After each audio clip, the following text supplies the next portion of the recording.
बघा हे असं शेतकऱ्याला असं शेतात काम करावं लागतं. बघा हे, बघा हे, ऊन असू, तहान असू, पाऊस असू, पाणी असू, हे असं शेतात काम करावं लागतं. बघा हे असं ढिगारी लावावं लागते. तर हे घेवडा काढायचं चालू आहे. हे तहान लागली तरी तसंच काम करायचं, भूक लागली तरी तसंच काम करायचं.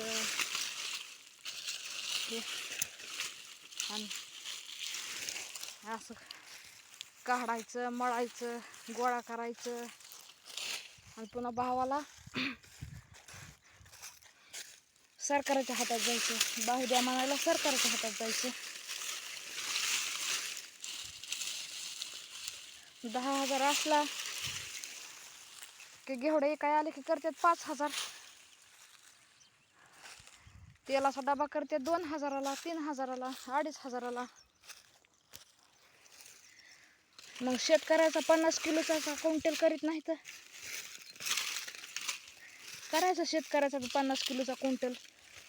नाही का शेतकरी सुखात जगायचा. शेतकऱ्याला चौकून मारायचं आणि ह्याने मस्त फ्रिजच्या खुर्चीवर बसून आईस करायची शेतकऱ्याच्या जीवावर. शेतकऱ्याने नाही पिकविलं म्हणजे ह्याने काय खायचं पुन्हा. फ्रिजच्या खुर्चीची गादी चावून खायची का? कसला टुकरून खायचं का? शेतकऱ्याला भाव नाही द्यायचा.